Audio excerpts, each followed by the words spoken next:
नमस्कार, स्वागत है आपका हमारे खास कार्यक्रम सदन दिन भर में और मैं हूं आपके साथ अर्चना मिश्रा।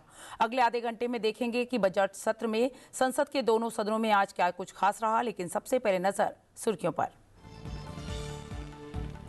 भारत अमेरिका व्यापार समझौता 2047 तक विकसित भारत की दिशा में अहम कदम। संसद के दोनों सदनों में वाणिज्य और उद्योग मंत्री पीयूष गोयल का बयान। कृषि, डेयरी और संवेदनशील क्षेत्रों में अपने हितों की रक्षा करने में सफल रहा भारत। राज्यसभा में राष्ट्रपति के अभिभाषण पर धन्यवाद प्रस्ताव पर लगातार तीसरे दिन चर्चा। नेता सदन जेपी नड्डा ने अभिभाषण को बताया विकसित भारत 2047 का रोड मैप। आर्थिक वृद्धि और वैश्विक मंच पर भारत की भूमिका की चर्चा। विपक्ष ने सरकार की नीतियों पर उठाए सवाल। लोकसभा में विपक्ष के भारी अवरोध के कारण आज तीसरे दिन भी कामकाज बाधित। प्रश्नकाल और शून्यकाल में अवरोध। धन्यवाद प्रस्ताव पर चर्चा में भी व्यवधान। कई बार के स्थगन के बाद कार्यवाही दिन भर के लिए स्थगित। बुलेटिन में सबसे पहले बात करते हैं राज्यसभा की कार्यवाही की।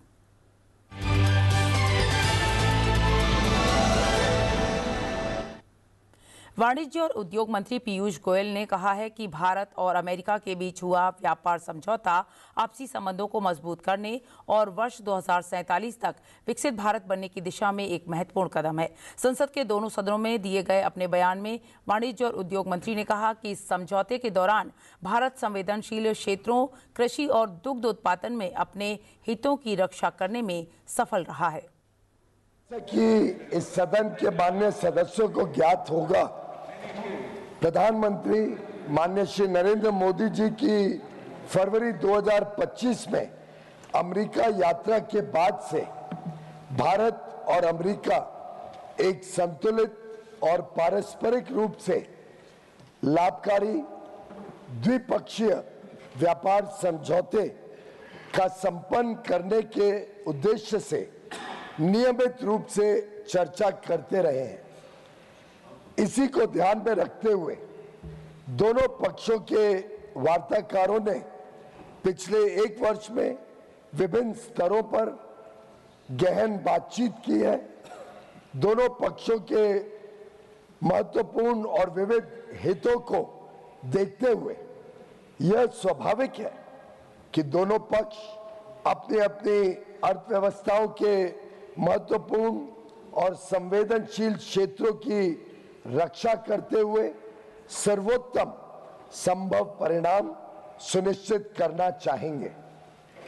इन वार्ताओं के दौरान भारतीय पक्ष अपने संवेदनशील क्षेत्रों, विशेषकर कृषि और दुग्ध क्षेत्रों के हितों की रक्षा सुनिश्चित करने में सफल रहा है। अमेरिकी पक्ष के भी कुछ ऐसे क्षेत्र थे जो उनके दृष्टिकोण से संवेदनशील थे। लगभग एक वर्ष तक चले कई दौर के विचार विमर्श के बाद दोनों वार्ताकार दल द्विपक्षीय व्यापार समझौते के कई क्षेत्रों को अंतिम रूप देने में सफल रहे। 2 फरवरी 2026 को प्रधानमंत्री मोदी जी और अमेरिकी राष्ट्रपति डोनाल्ड ट्रंप ने द्विपक्षीय और अंतर्राष्ट्रीय महत्व के कई मुद्दों पर फोन पर चर्चा की। इसके बाद राष्ट्रपति ट्रंप ने अमेरिका को किए जाने वाले भारतीय निर्यात की दर घटाकर 18% करने की घोषणा की।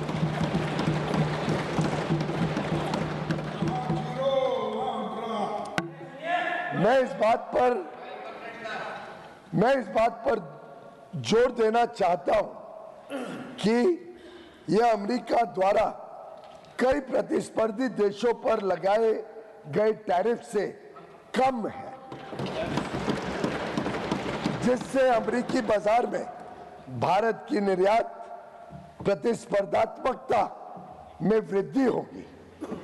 यह समझौता भारतीय निर्यातकों को विशेष रूप से श्रम प्रधान क्षेत्रों और विनिर्माण महत्वपूर्ण तुलनात्मक लाभ भी प्रदान करता है।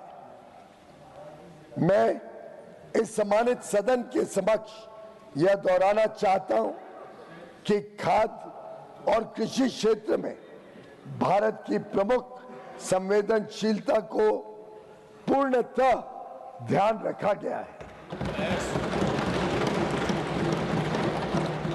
साथ ही यह साझेदारी लघु एवं मध्यम उद्यमों, एमएसएमईज, उद्यमियों, कुशल श्रमिकों और उद्योग के लिए नए अवसर खोलेगी,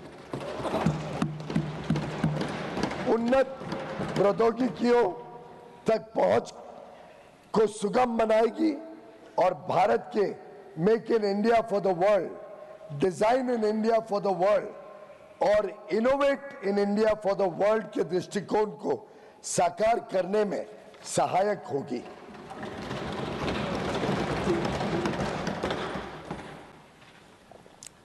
यह ऐतिहासिक ढांचागत समझौता भारत अमेरिका संबंधों को मजबूत करने और विकसित भारत 2047 की दिशा में हमारी यात्रा को आगे बढ़ाने की दिशा में एक महत्वपूर्ण कदम है और यह दुनिया के दो सबसे बड़े लोकतांत्रिक देशों के बीच मजबूत जुड़ाव को भी दर्शाता है,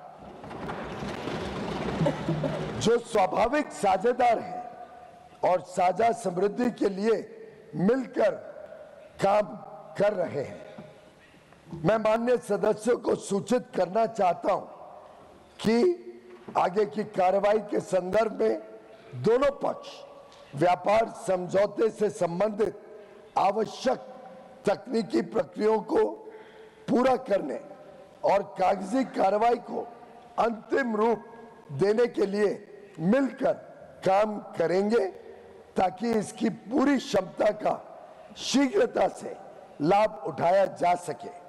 समझौते की विस्तृत रूपरेखा इन प्रक्रियाओं के समापन के पश्चात तुरंत घोषित की जाएगी। माननीय सदस्यों को भारत के ऊर्जा स्रोतों से संबंधित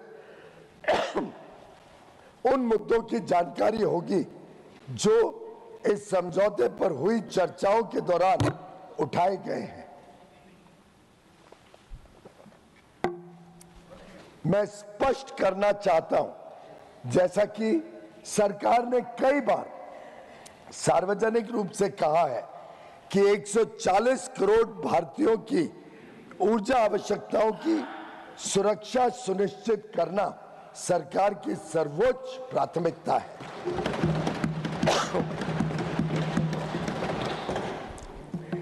वस्तुनिष्ठ बाजार स्थितियों और बदलते अंतरराष्ट्रीय परिदृश्यों के अनुरूप ऊर्जा स्रोतों में विविधता लाना हमारी इस कार्यनीति का मूल आधार है। भारत की सभी कार्रवाइयां इसी बात को ध्यान में रखकर की जाती हैं। अतः मैं माननीय सदस्यों से इन मुद्दों को समुचित दृष्टिकोण से देखने का आग्रह करता हूं। दोनों देशों के बीच भावी व्यापार अवसरों के संदर्भ में माननीय सदस्यगण इस बात को समझ लेंगे कि भारत और अमेरिका काफी हद तक एक दूसरे की पूरक अर्थव्यवस्थाएं हैं। जैसे जैसे भारत विकसित भारत के पथ पर अग्रसर हो रहा है, हमें ऊर्जा, विमानन, डेटा केंद्र, परमाणु ऊर्जा आदि सहित कई क्षेत्रों में अपनी क्षमताओं को बढ़ाने की आवश्यकता होगी। अमेरिका इन क्षेत्रों में दुनिया का अग्रणी देश है, इसलिए हमारे लिए इन क्षेत्रों में व्यापार की संभावनाओं पर ध्यान केंद्रित करना स्वाभाविक है, जिससे न केवल हमारी खरीद में बल्कि हमारे अपने निर्यात में भी विस्तार होगा। अतः हमारा अनुमान है कि तुलनात्मक लाभ के परिणाम स्वरूप कई क्षेत्रों में भारत का निर्यात अमेरिका में भी काफी बढ़ेगा। विश्व की सबसे बड़ी अर्थव्यवस्था के साथ यह ढांचागत समझौता, जो आने वाले वर्षों में वैश्विक विकास और नवाचार को गति प्रदान करेगा, भारत की जनता एवं राष्ट्र के व्यापक हित में है। यह विकसित भारत और आत्मनिर्भर भारत दोनों को सशक्त बनाता है। हम अपने देश के लिए माननीय प्रधानमंत्री जी के इस दृष्टिकोण को साकार करने में की दिशा में निरंतर कार्य करते रहेंगे। राज्यसभा की कार्यवाही की शुरुआत विभिन्न मंत्रालयों से जुड़े पत्र सभा के पटल पर रखने के साथ हुई। इसके बाद शून्यकाल की कार्यवाही शुरू हुई। शून्यकाल के दौरान विभिन्न दलों के सांसदों ने जनहित से जुड़े मुद्दों की ओर सरकार का ध्यान दिलाया। इस दौरान सांसदों ने रेलवे, शिक्षा, प्रवासी भारतीयों, मछुआरों और सड़कों से जुड़े मुद्दे उठाए। बीजेपी के समीक भट्टाचार्य ने पश्चिम बंगाल की सरकार की ओर से केंद्र की अनेक योजनाओं को लागू नहीं किए जाने का मुद्दा उठाया। सांसद धर्मशीला गुप्ता की ओर से मैथिली भाषा को शास्त्रीय भाषा का दर्जा दिए जाने की मांग की गई। वहीं सांसद एस सिल्वा गणबेथी ने देश में प्लास्टिक प्रदूषण से निपटने और प्लास्टिक कचरे के पुनर्चक्रण को बढ़ावा देने की आवश्यकता बताई। I urge the Government of India to invest in research, infrastructure and policies that encourage plastic recycling and upcycling, public-private partnership, incentives for entrepreneurs and awareness campaigns which can accelerate the transformation of plastic waste into revenue generation. सांसद अखिलेश प्रसाद सिंह ने AI और deep fake के दुरुपयोग को रोकने के लिए विनियामक और तकनीकी उपायों की मांग की। और भारत में भी जो पुरानी कानून है उसको बदलने की ज़रूरत है। डीफेक की स्पष्ट कानूनी परिभाषा और इसके दुर्भावपूर्ण उपयोग को अपराध घोषित करना, एआई निर्मित सामग्री की अनिवार्य पहचान और वाटर मार्किंग करना। वहीं सांसद राघव चड्ढा ने देश में खाद्य पदार्थों में मिलावट के बढ़ने पर चिंता जाहिर की।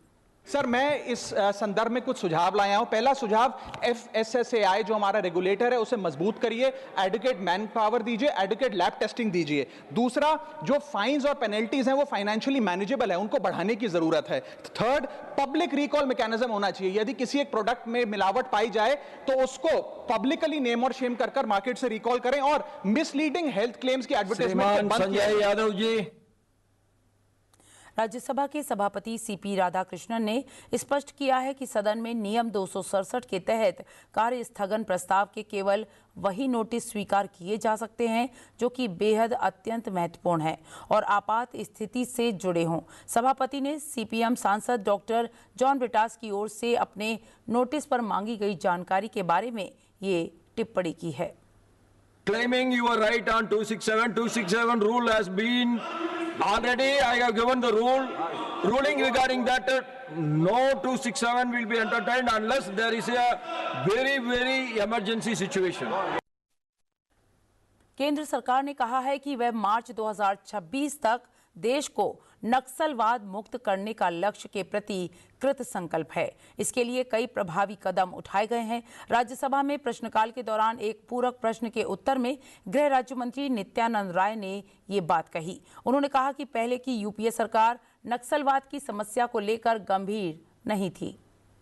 सबसे पहले तो मैं उस बात को दोहराना चाहूँगा जो माननीय गृह मंत्री आदरणीय अमित शाह जी ने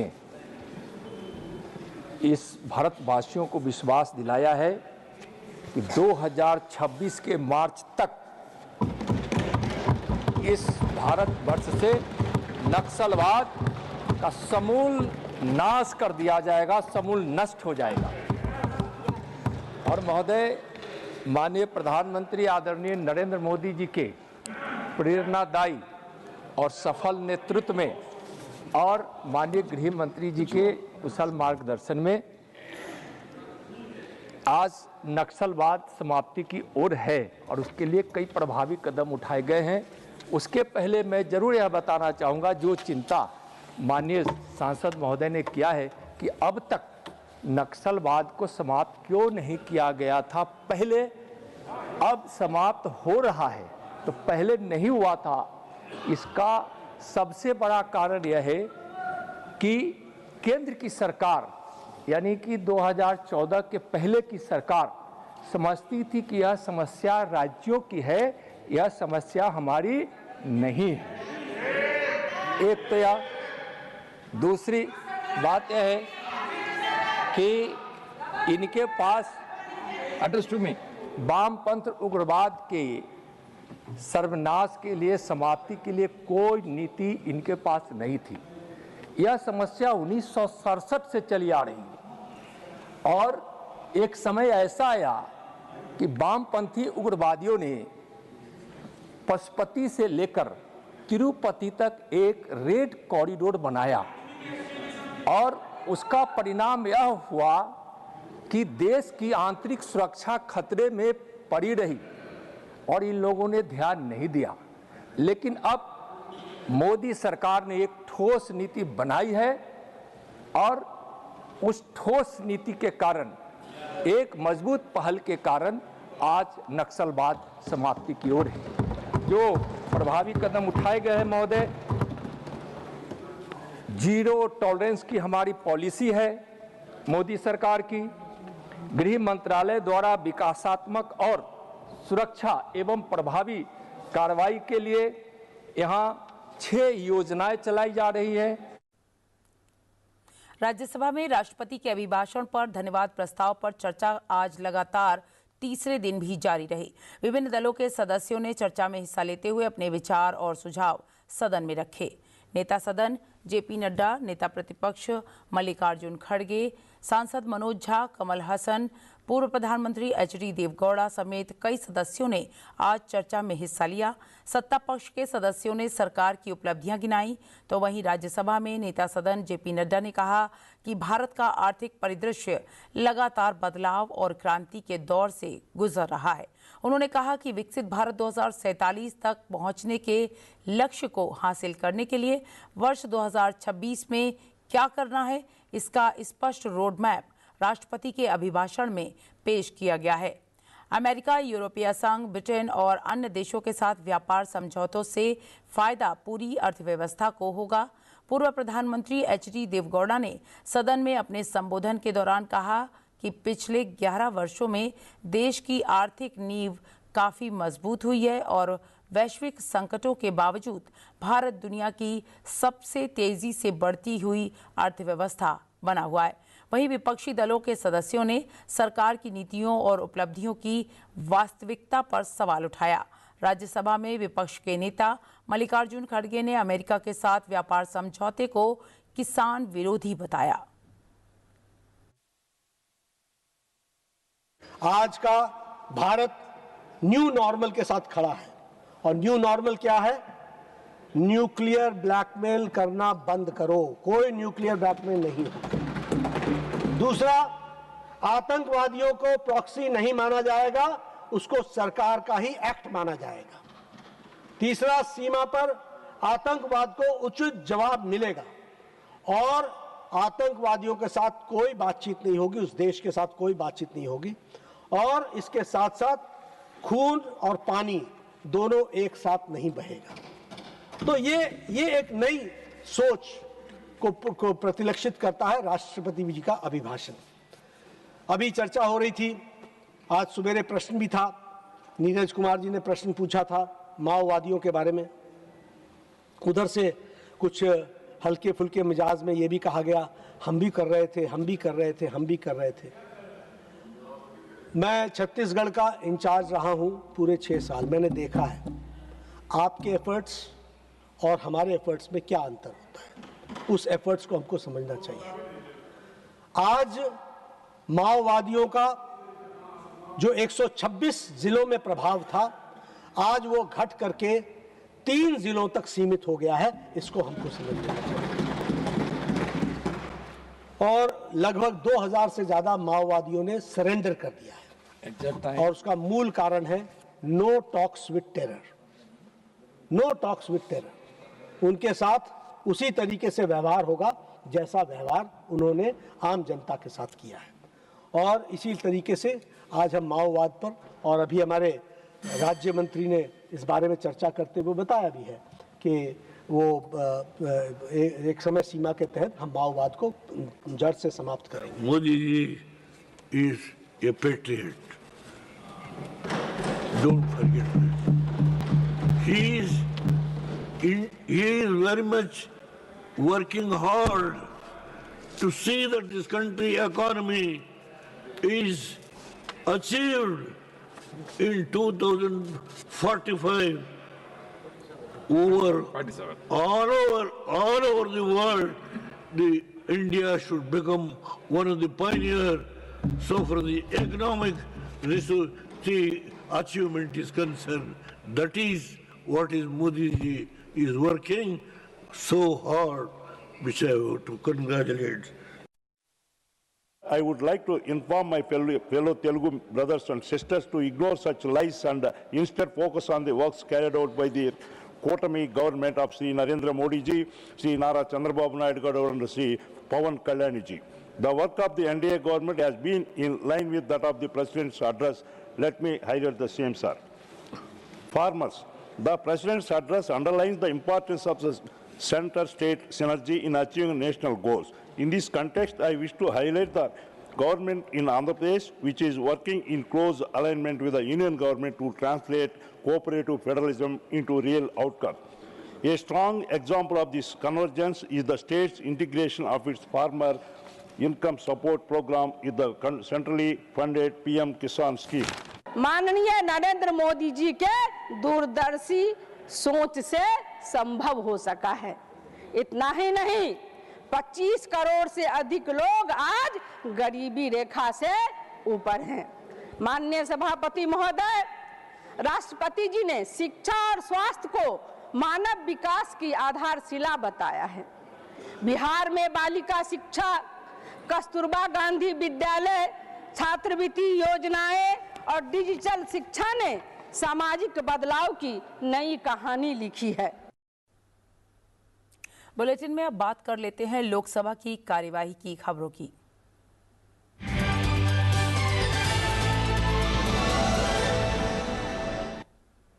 लोकसभा में लगातार तीसरे दिन भी विपक्ष के अवरोध के कारण कई बार कार्यवाही स्थगित करनी पड़ी, जिसके कारण कोई कामकाज नहीं हुआ और आखिर में सदन की कार्यवाही दिन भर के लिए स्थगित करनी पड़ी। प्रश्नकाल और शून्यकाल के दौरान लोकसभा अध्यक्ष ओम बिरला ने सदन के वेल में आकर बार बार कार्यवाही बाधित कर रहे विपक्षी सदस्यों को शांत करने का प्रयास किया। हालांकि इसका कुछ प्रभाव नहीं पड़ा। लोकसभा में विपक्ष के सदस्यों ने कांग्रेस के 8 सदस्यों के बजट सत्र के लिए निलंबन के विरोध में भारी अवरोध किया। सदन की कार्यवाही शुरू होने पर खाद्य प्रसंस्करण और सार्वजनिक वितरण मंत्रालय से संबंधित सवालों के जवाब दिए जाने लगे तो विपक्ष के सदस्य सदन की बीचों बीच आकर नारेबाजी करने लगे। लोकसभा अध्यक्ष ने प्रश्नकाल को चलाने का प्रयास किया। उन्होंने सदस्यों से कहा कि उन्हें सदन के अंदर अच्छा आचरण और व्यवहार करना चाहिए। अवरोध जारी रहने पर कार्यवाही 12 बजे तक के लिए स्थगित कर दी गई। दोपहर 12 बजे फिर से जब कार्यवाही शुरू हुई तो कार्यवाही शुरू होते ही विपक्षी सदस्यों ने फिर बैनर लेकर शोर शराबा और नारेबाजी की, जिसके बाद लोकसभा अध्यक्ष ओम बिरला ने सदन की गरिमा और मर्यादा बनाए रखने की अपील की। गतिरोध जारी रहने पर कार्यवाही दोपहर 2 बजे तक के लिए स्थगित कर दी गई। सदन में अवरोध के बीच लोकसभा के सांसद डॉक्टर निशिकांत दुबे ने PMGKAY और PDS की प्रभावशालीता संबंधी प्रश्न का उत्तर उपभोक्ता मामले, खाद्य और सार्वजनिक वितरण राज्य मंत्री नीमूमेन बामणिया ने दिया। उन्होंने सदन को बताया कि खाद्य सुरक्षा से संबंधित योजनाओं से 80 करोड़ 35 लाख से अधिक लोग लाभान्वित हो रहे हैं। उन्होंने एक राष्ट्र एक राशन कार्ड के लाभों के बारे में भी जानकारी दी। माननीय अध्यक्ष जी, भारत सरकार ने गरीब कल्याण योजना में बहुत अच्छा काम किया है। मेरा आपके माध्यम से मंत्री जी से केवल एक प्रश्न है कि इसको इफेक्टिव करने के लिए गरीबों तक कोई लूप होल्स नहीं हो, उसके लिए भारत सरकार क्या प्रयास कर रही है?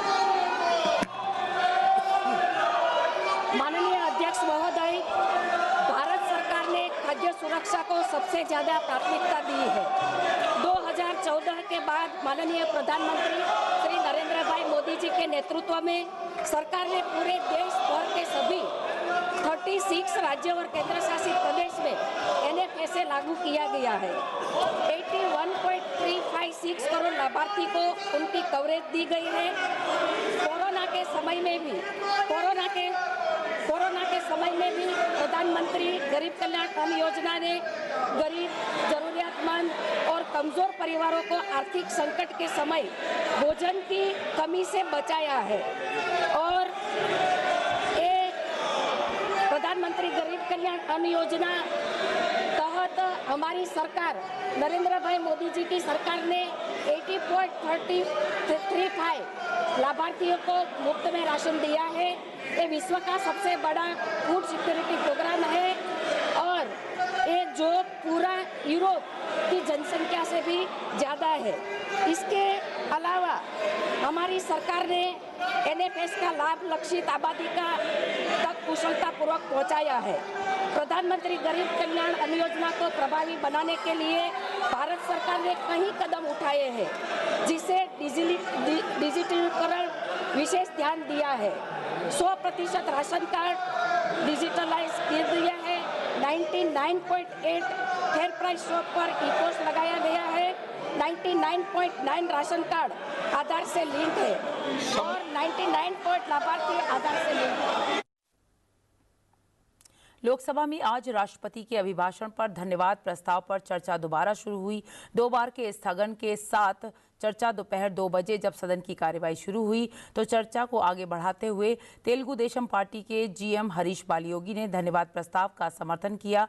साथ ही उन्होंने कहा कि राष्ट्रपति का अभिभाषण सुधारों, समावेशन और दीर्घकालिक प्रतिस्पर्धा पर आधारित एक आत्मविश्वासपूर्ण राष्ट्रीय रोडमैप प्रस्तुत करता है।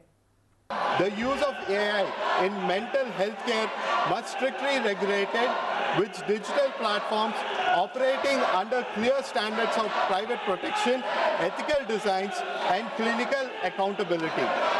Chairman sir, नहीं चलने दो नहीं तुम पूरा करो तुम पूरा सर अब एंड करूंगा sir 2 minute. If technology is the engine of growth, education and skilling are the fuel that powers it. The 3,200 crore allocation for Atal Tinkering Labs strengthens innovation, but inclusion must remain central, especially when only 35% of the schools in our country currently accommodate children with special needs. The decision to establish one girls' hostel in every district expands higher education access, but empowerment must translate into entrepreneurship and economic participation. As a panelist at the Vikasit Bharat Young Leaders Dialogue, I witnessed strong entrepreneur. Sir, with this also, due to the aspect of time, sir, Chairman sir, I would like to conclude. As I conclude, the President address is a call to the national responsibility at a defining moment in India's journey. The vision of the Vikasit Bharat is not confined to one's government or one electoral cycle. It is a continuous national mission demanding discipline, continuity and collective resolve. We, the Telugu Desam Party, as part of the NDA government, stand firmly committed to this mission.